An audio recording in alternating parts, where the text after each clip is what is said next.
Can you tell people what you bring to the table to help make the Board of Education better?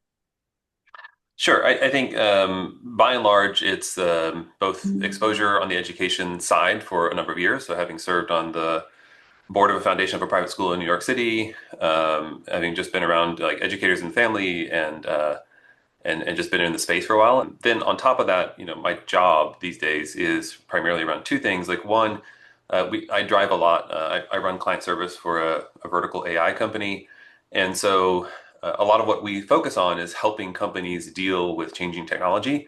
And I think a big thing going on in education right now is how are we going to adapt education to deal with the emerging technology landscape. And so I spend every day thinking about how to help people at work deal with the introduction of AI, what it means for the future of work. And I think, while adults do learn differently from children and adolescents, nonetheless, some of the lessons and some of what we think about every day would carry over here. It's great that you've got that, that background that you're bringing. Mhm. How are you going to start to approach that with the superintendent, with the rest of the board members? I mean, what's your, these are the things, how would you say, like, these are the things I really think need to get addressed now for AI. This is what is at the forefront. Here's how I want to give you my expertise. I think the reality is just to start with a lot of humility. Like we just don't know. The pace of change is quite fast, and it's more a question. And I think in particular when we deal with education, what we're trying to do is equip people with lifelong skills to deal with like the fact that there's a particular wave of technology rolling through right now is actually not a new thing. This particular one may be slightly more or slightly less disruptive than ones in the past. But the question is, how do you set people up so that they'll have the agility in the rest of their lives to actually survive whatever comes next and the thing after that and the thing after that. And so, I think we have to be very careful about presuming that we know what the future looks like. If you go back to the 1960s, we were all going to be driving around in atomic cars that flew in the sky. And, like just there are some things about predictions that come true, and there are many things about optimistic predictions that don't. And there are some things that actually happen a lot faster than you think they're going to. And so for me, it's just a question of, and I think what I bring is just having lived in that cycle for a long time. Like you go back, my career has always been about solving problems and thinking about technology and how do we use technology to solve problems. And I started my career as an aerospace engineer, and we were designing like physical machines to go do stuff. I think that mindset and that humility of, just approaching the problem as like it's a design problem. We need to think about it. Part of that is engaging the stakeholders well. And I think that's the other thing that I bring is just a real desire to change the way we engage with the town. I think the thing we have to watch out for is being overly prescriptive as if we have all the answers and much more open to having a conversation with the town. It's unlikely that everyone in the town is going to agree on everything. And so what we have to do, I think, is invite the town in even more, especially in a time of disruption. Can I follow up? I'm interested in this AI discussion. I think a couple people have talked about in relation to the big facilities renovation repair Mhm. price tag the town is facing, that we might not know what a school building is going to look like going forward in the future. Just having the experience that you have, what's your take on that? The difference of literally like the facilities and how it operates in the future. Um, you know, I don't want to come across overly one note on this, but I think again, this is a place where I would tend to gear more towards agility and flexibility. So when I think about building physical plant, one of the things about physical plant is it's very expensive, it's long lived. But the more you can do, and again, like, look at the corporate world. You go back 40 years ago, everybody was in offices. Today, you go into most modern offices, and conference rooms are up against the windows. If there are offices, they tend to be towards the center and the core. They tend to have a lot of glass, a lot of open space, a lot more focus on collaboration. It's like when I think about the kinds of things we need to be arming our children for. The state of Connecticut even has a set of stated goals that I think historically the town of Wilton has somewhat chafed against some of the state mandates, but there's a few things in their long range plan that I think actually makes sense, right? Which is we need to be teaching. I wrote them down here just so I wouldn't forget in this moment, but like the life skills that make sense. So critical thinking, communication, creativity, collaboration. There's a big push at the state level to make sure that we're making space for alternative career pathways. And I think we're also seeing that as the question more people starting to question the return on investment of a college education and opting out of that. Like we just have to be responsive to that. And so again, what I want to be super careful about is I don't want to presume, when I did my graduate program, I'll never forget one of my marketing classes where we talked about the fact that you are not the market. And the thing that's really important to me is that I don't show up and assume that because the solution that makes sense to me is the solution that makes sense for the town. I think our job is to listen to the town and do our best to balance the mandates that we have to meet from the state, because that is what the Board of Ed is, ultimately an agent of the state and of the town, with the wants and the desires of the town, while also recognizing that not everyone in the town is going to agree. In fact, I just had an impassioned debate about cell phone policies with a neighbor just a day ago. And we have different views on that, and that's okay. And what I appreciate is the fact that we're able to talk about it. And frankly, I don't think I convinced him to change his mind. He didn't convince me to change mine, but I understand where he's coming from. I respect where he's coming from, and I think that's what we have to show up with, is just that openness to work together. What's your take on cell phones, actually, on the policy? I actually don't have strong feelings on the policy. I mean, frankly, I think the middle school has been doing well in it. I think there is plenty of evidence that, frankly, like any technology, any screen can be distracting if it's used poorly. And so I do think, and again, I see this, frankly, even outside of school. I see this in work when people, multitask. And I think most people who think they're good at multitasking are actually just doing two things poorly instead of one thing really well. I appreciate where it came from. I think the more fundamental disagreement I had, and a thing that I would look to change on the board, is just, and again, coming back maybe to this theme of how we engage with the community. I just think the change management around the policy was done poorly, right? It was rolled out. It was a surprise. Like, certainly I had a child in the high school when it was rolled out. And it was a surprise. We were informed like a week before school started, basically 1 or 2 weeks before school started. And I think, frankly, from what it seems like, even the board at the time was surprised. But then ultimately, felt backed into a corner. And so to me, it's like the job of the board is fundamentally good governance and staying on top of things like that and making clear what should happen and what shouldn't. And that was one where the board missed. And so, I just like to see more communication and much more transparency than what we've had historically.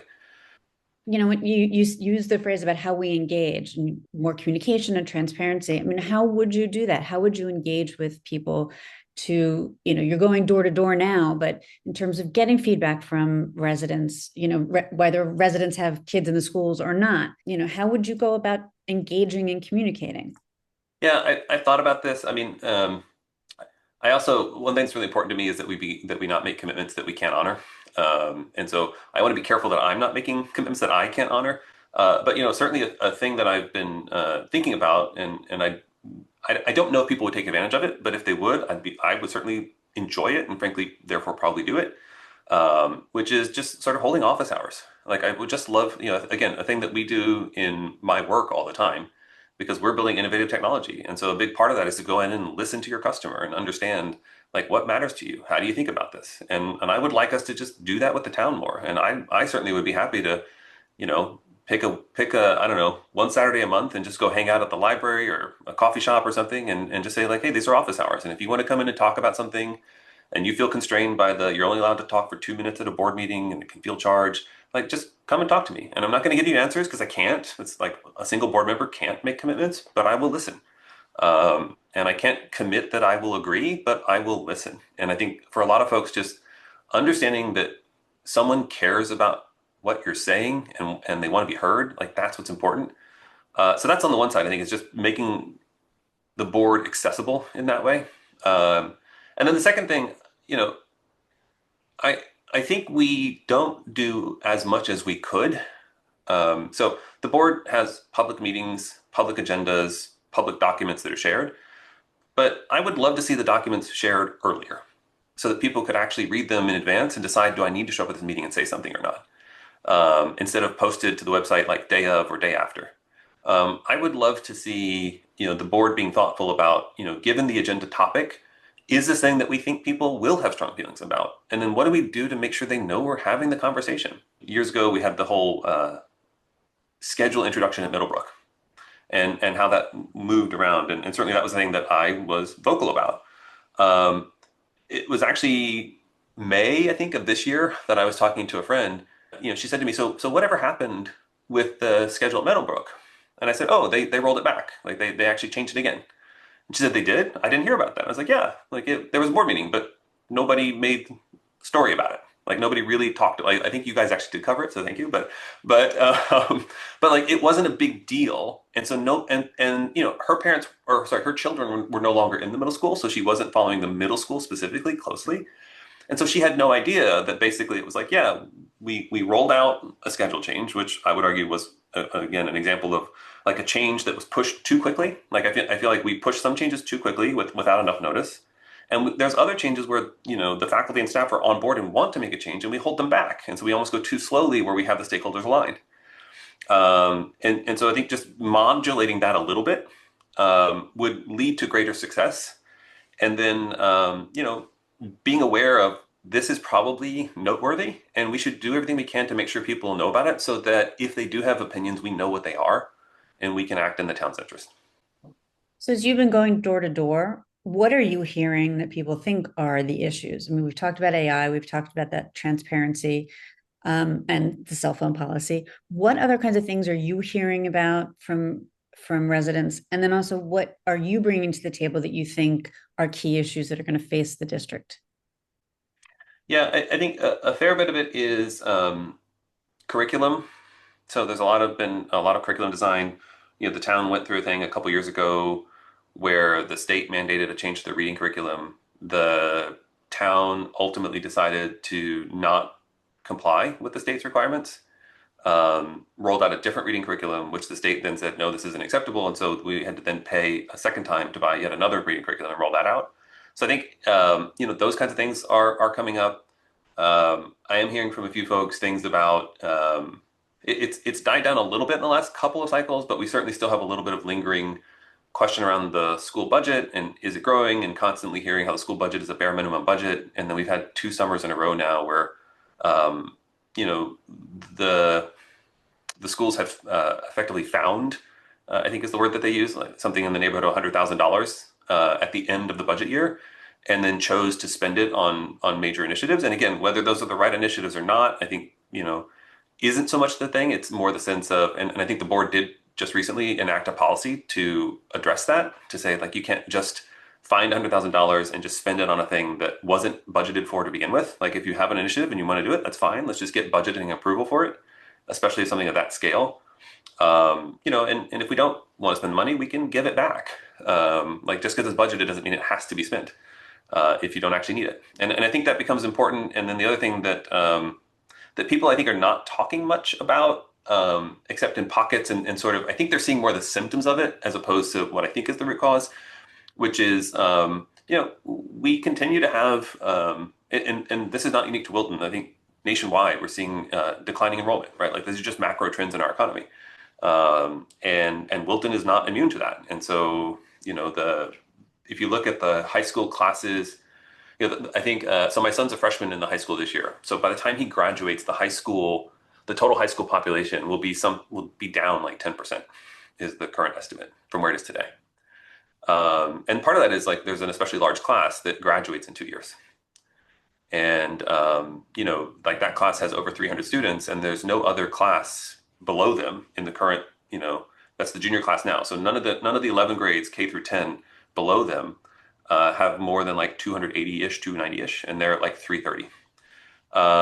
And so this is just a demographic trend that's going to roll through our schools. And the question is like, are we getting ahead of it? What are we doing about it? What are the implications for instruction? And I think also, what are the opportunities, right? Because Jarrett, you asked earlier about physical plan.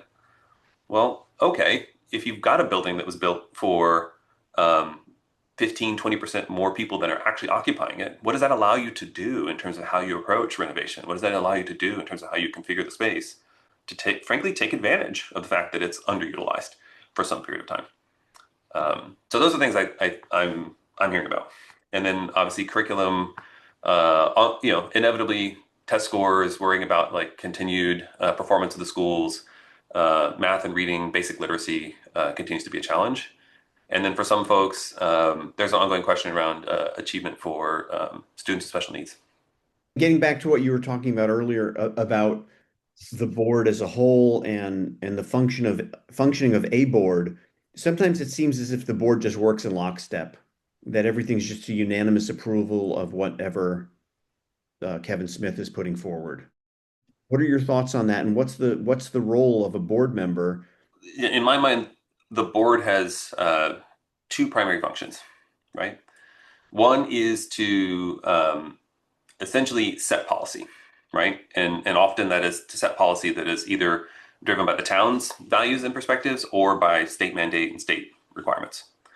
And for instance, you see the board recently working through a policy revision where, they found that a certain percentage of the policies over time had gotten stale and were no longer compliant with state laws and state requirements. And so they're refreshing them now, right? Makes sense. So again, the board has a legal requirement to do that. And then the other thing, the board, which is not unique to the Board of Education, is like any board, ultimately is a governance function on leadership in an organization, right? Corporate boards, nonprofit boards, boards of education, it's all the same thing. And so the primary responsibility, therefore, is to effectively serve as somewhat of an audit and accountability mechanism for administration. And ultimately, the decision the board can take directly is to, hire and fire the administrators. I do think to some extent the board and the way the agenda has been constructed over the last several years is spending a lot more time sort of in the classroom, if you will, sort of in the halls of the building in a way that frankly feels like they are skipping over layers of management. And they should be working through the administration to enact those types of things. And the role when you're going into I would view that the role, if ever going into a school building, would be to understand the situation in order to inform a conversation with the administration. There have been times where board members have spoken directly to faculty and given direction directly to faculty, which actually violates the board's own policies. So that's the kind of stuff I would make sure we just don't do and focus much more on understanding what's happening in the administration, understanding what's happening with the finances, and then just, holding the administration accountable to follow through. When it's done effectively, the board is becomes a thought partner to executives and to the administration and a sounding board. And so that's what I would hope to get to, is a place where, the board can ask questions, they can investigate, they can dig in, but it's frankly to be helpful, not to be sort of a sword of Damocles hanging over the administration at all times. And so that's what I would hope we would be able to achieve. There's a fair bit of what happens with the board that happens in executive session, or in committees which aren't as publicized. And so I don't know if more of the what I would think of as thoughtful probing in the interest of being like an effective board is happening outside of the main meetings. But I would agree with you. When you get to the main meetings, you see a lot of, presentations, a lot of substantive questioning sort of being cut off or moved past. And frankly, you also see a bunch of things which, again, I think makes sense in one hand, but is not necessarily the job of the board. So when field trips are brought to the board, it's congratulatory, it's exciting, it's nice to see publicity for the school. I do think we should celebrate when good things happen in the school. But I don't think that's the role of the board. While it may be a useful venue to take a moment and recognize and celebrate, and again, I think those are useful things. When I see field trip to Costa Rica that comes to the board for approval every year, but the board has a policy saying that field trip actually doesn't require the board's approval, and yet it goes there for approval every year. And it's that time I think could be better spent. You touched a little bit on, you talked about reallocation of the budget and where the money gets spent. Let's say, the hypothetical Board of Finance comes to you and says, you need to cut 5%. Where are you going to be looking? It's the first time I think I've ever heard a candidate say, the two responsibilities of the board are policy and hiring and firing administrators. So, that to me seemed like a pretty direct line. So if I'm going to say to you, you've got to make a 5% cut, where are you going to look first? Where are you going to direct the superintendent to look? Well, yeah, I also think the way the budget process works, which again makes sense in my mind, is the administration proposes and the board approves. And I think if you have an effective relationship, the board can certainly advise, but ultimately it would be the administration's job to identify the places where they think it's most important and most sensible to make changes to the budget. I also think, though, there's something embedded in your question that I do want to clarify for folks, which is, again, state law actually does not allow the town to cut the budget unless certain circumstances, except under a few narrow cases. And so the thing that would have to be true before the scenario you laid out could actually even start to occur is if Wilton qualified for one of those things. Otherwise, according to Connecticut law, no town can lower the budget on a year-over-year basis. And so often I think the debate in town gets talked about like, well, they're cutting the budget. And that's actually not what's happening. What's often happening is it's a discussion over how large of an increase. And what you can do is drive the increase to zero so the budget matches last year. And what that would imply, because the town does have certain requirements, like they have certain contractual agreements with employees and such that would have automatic escalations, is you would have to find savings elsewhere to fund those agreements. So like there's a real, again, I don't want to downplay the fact that there would be real challenges and real trade-offs that would have to be made under that, even a scenario where you wanted to hold the budget fixed. But it is not, it's a little bit of a misnomer to say that, we're going to cut the budget. I think every year when I've heard that discussion, what we're really debating is like how large of an increase and where Board of Finance might push back on the size of the increase. And so I think it's just important to like actually then work through that productively with the town. And look, I think if we're in a position where the town thinks that the things that the Board of Education and the schools are doing are important and the town is willing to pay for them, I think we have to go back and advocate for more money. And if we're in a position where, it feels like we're spending on things that don't make sense, we're holding the line on things that it's hard to justify, I think we have to be honest about that. And so for it, I'm not here to say that, and again, this is maybe repeating a thing I said earlier. It's like, I'm not here to say that I have the answers and that my opinion is the right opinion.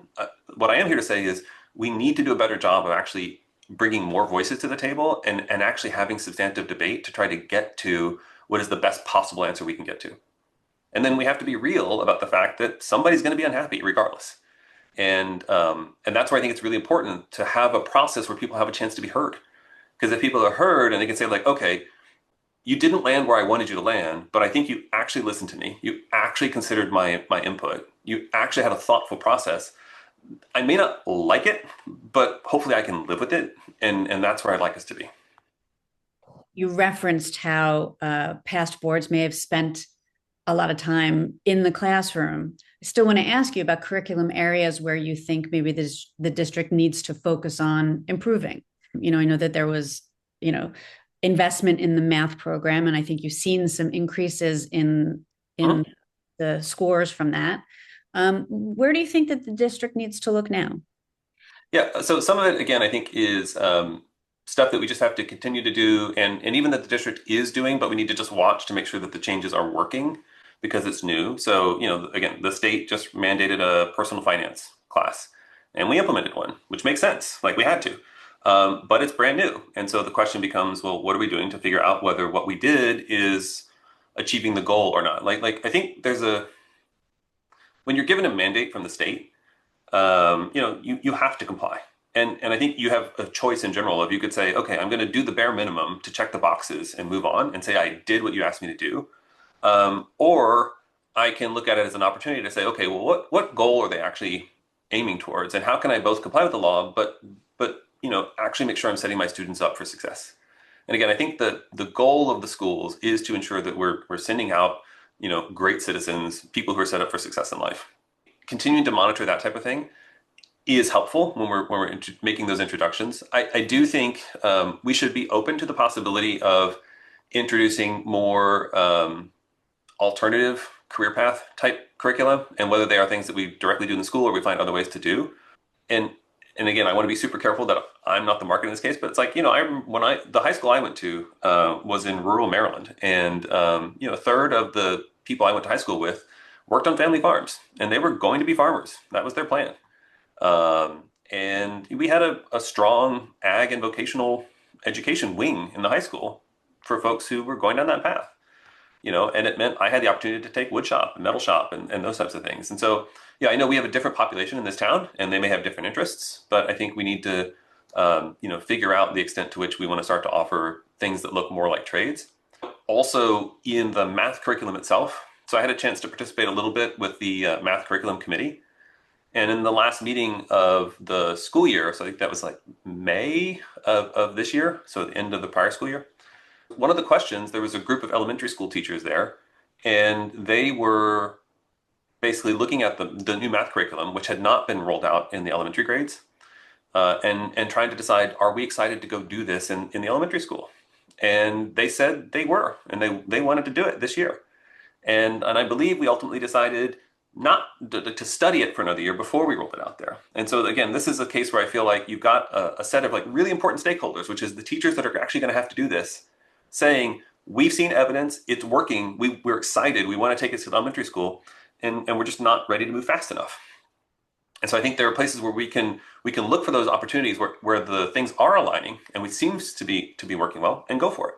Curriculum is actually one of the topics I'm most interested in, simply because, when my daughter went through kindergarten and first grade in Wilton, she was struggling to read.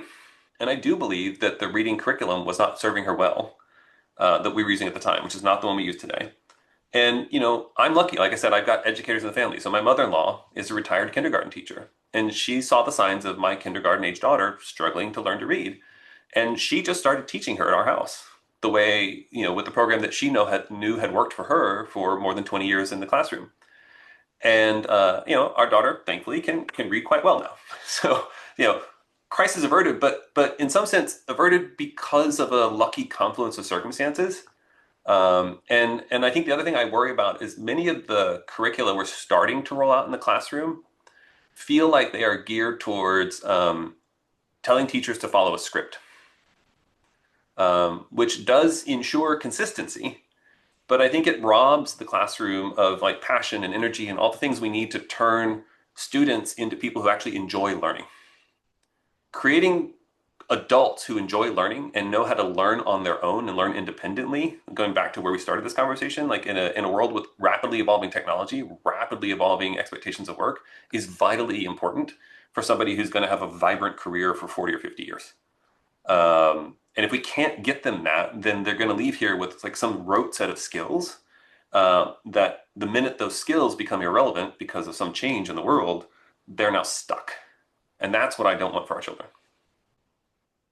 Does it ever seem like curriculum at large is just, do we just keep reinventing the wheel every other year? I mean, we've been teaching, I learned how to read. I'm a pretty great reader way back when. Why spend all this time and money and teacher time reteaching and having them try new programs? Any thoughts on that? I understand both sides on this one, right? Which is on the one hand, it is costly, both in terms of disruption and actual literal costs when we're buying curriculum to change frequently. I also understand the desire to, especially if you see some gap in the outcomes that you're trying to drive towards with your students. And if you believe that could be resolved with an updated curriculum, then I understand the desire to go do that. And so, again, I think this is one where you kind of like the nuances in the moment of the specific thing are going to be important. What problem are we trying to solve and why? I don't think it makes sense to change curriculum just for the sake of it. Like if what you're raising is, if I have a thing and it's working, should it be changed just because it's been around for a while? I would agree that seems to be not a great solution. Yeah, welcome to our other star of the house, my cat, who jumps into every video. At the same time, I don't know that curriculum is always the thing, and what I do worry about is if the presumption that you make when selecting curricula, or I guess maybe right now, more generally, it feels like there's a disconnect in how we're thinking about the world, right? To the extent that the schools are moving towards more rote execution curricula where they ask a teacher to follow a script, it seems to me that if you believe that's the right path, the assumption you are inherently making is that the teacher needs an extremely high level of scaffolding, right? They need to be told literally what to say. They need to be handed a script. That seems inconsistent to me with the concept of what we do is we go out and we try to hire highly capable teachers. And as a result, we do end up paying a good salary. And it's like, I think you could, either one makes sense, right? It makes sense to me to go out and hire really capable educators. But then what you want to do is give them the room to do what they are great at. And if you think your educators are not highly skilled and not highly capable, then you want to give them, a recipe. Like read the script, do this thing, because you don't have the skills to be able to fill in the gaps for yourself. It would be like hiring highly skilled artisans and then asking them to work in a highly routinized assembly line. Like it just doesn't make sense. And it's like highly artisanal work is a beautiful thing. The efficiencies and the volumes you can do with a highly routinized factory is also really wonderful in the modern world, but they just don't go together. And that to me is that dissonance is what I would love to resolve. I feel like we're dancing around a couple of things. I feel like we're Okay. dancing around the topic of coaching, Mhm. um, and um, and the fact the let's bring it up now. You're married to a teacher in the district, Yep. and sometimes when I hear the instructional leaders come in or curriculum presented and the discussion about how it's being rolled out in the classroom, I hear a lot of, the teachers are really enjoying it. The teachers are, it's been a great new program that we've brought in, and to see the kids working together and the interactions with the teachers, I don't know that you hear as much of that. Teachers feel like they're being fed a script. And I can't imagine that that's what the administration wants their teachers to feel or to happen in the classroom. Mhm. Are you saying that that's across the board? Teachers are feeling like they're being handed scripts, that that's what's happening across the board? No, I definitely wouldn't say it's across the board. Like you mentioned, I am married to a teacher, and in fact, she designed, built, and teaches the coding curriculum at Middlebrook. And that's because there is no middle school coding curriculum to buy off the shelf. And she's also only one teacher, so it really doesn't make sense to go out and buy a thing. And she was given the freedom to do it and did it and works with the administration who like reviews the curriculum, make sure it meets the requirements. But then gives her some freedom, right? They give her guidelines, like a scaffolding, like it needs to meet these requirements. And we would like it if it included these elements. But within that, she has room to operate, and I think she's an experienced and capable teacher, and it's been great. And even the administration has been happy with it, and even highlighted it multiple times as like an initiative they're quite happy with. And so again, I think that to me is what good looks like. But yes, I do some. I mean, I am married to a teacher, so I do occasionally get teachers will talk with me, and I don't think it's across the board. Meaning, not every teacher feels this, but I think some teachers certainly feel like they were being quite successful historically, and their test scores would back it up, and the district's historical performance would back it up, and so then they're confused by what in some cases feels like being told to hew quite closely to a very targeted curriculum. And no, it's not every grade, every subject, every teacher, but it is present in the district. And speaking of that issue, is there a conflict being a board member with a wife who's a teacher? Um, yes, but there are also conflicts with being a board member having a children in the schools. There would be a conflict being a board member having a child with special needs. There would be a conflict being a board member who has no relationship to the schools and therefore would like to see them funded as little as possible. I mean, like I think it's kind of silly to presume that anybody doesn't have motives um, that are not entirely contained within the boardroom. Now, I think what we should hold people accountable to is being transparent and being open. And I think honestly, that's where again I advocate for even more transparency. And I would say like come in and look at the discussions I have, and then let's also have a real conversation about what is and is not off limits.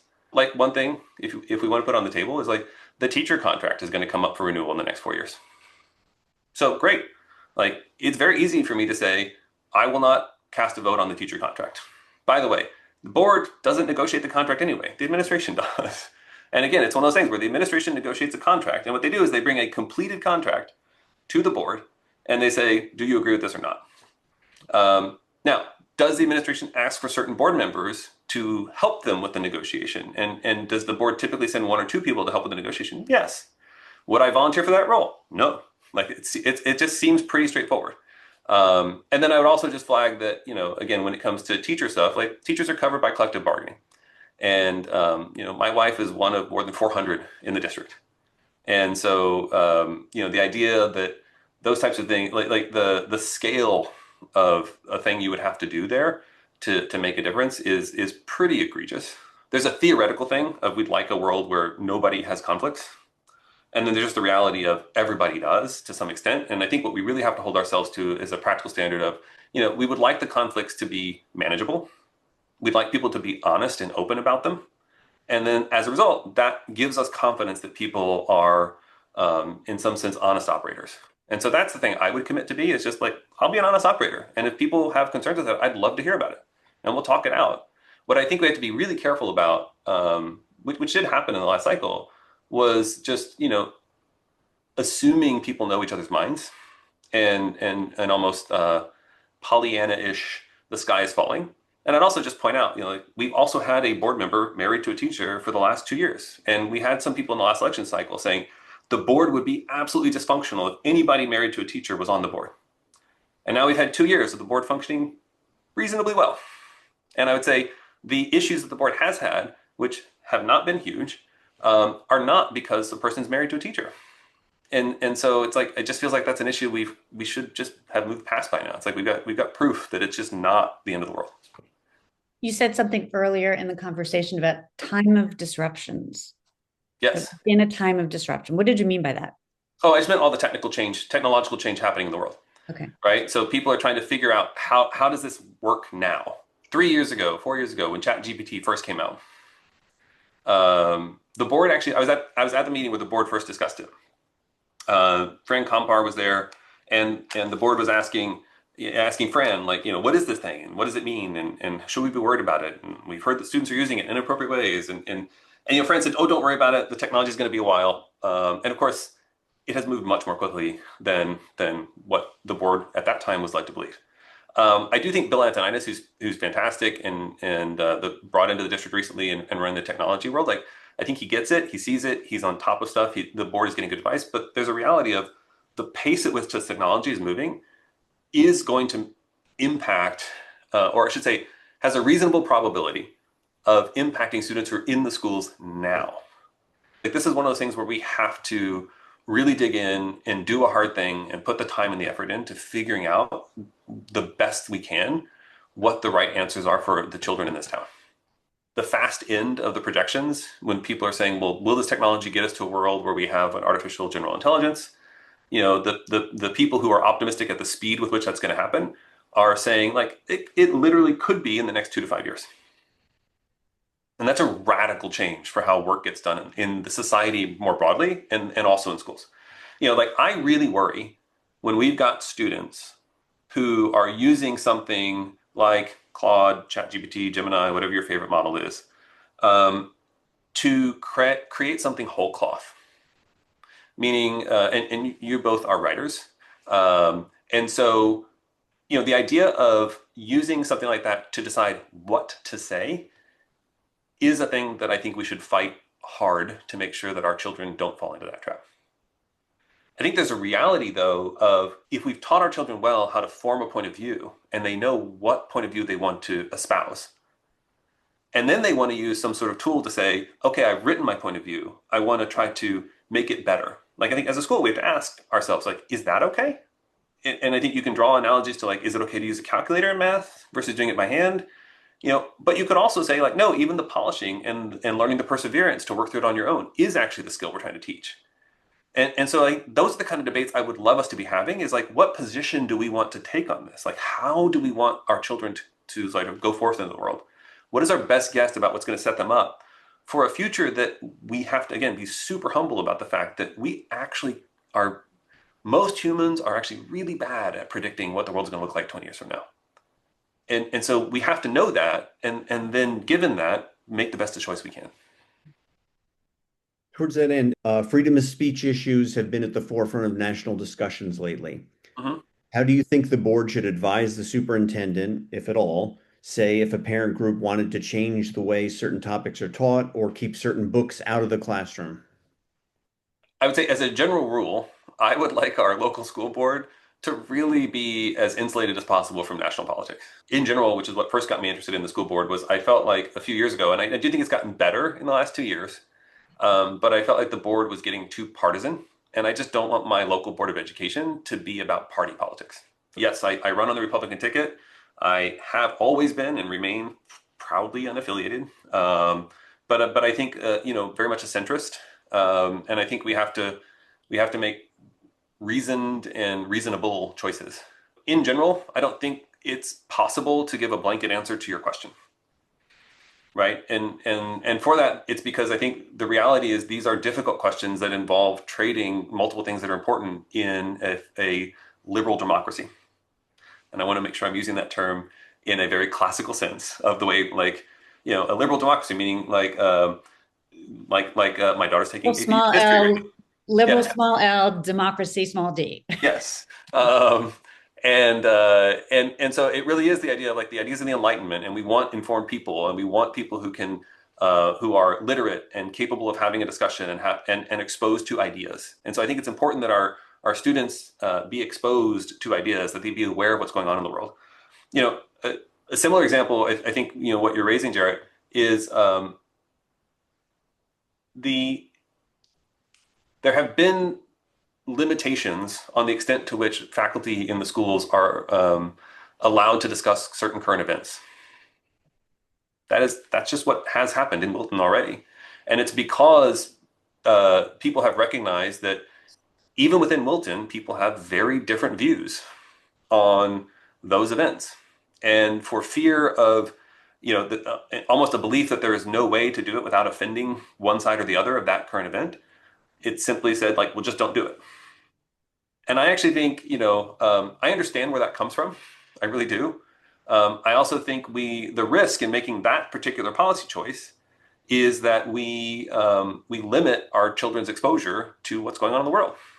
We limit their ability to experiment and learn how to have a productive disagreement while they're in a relatively safe space to do so.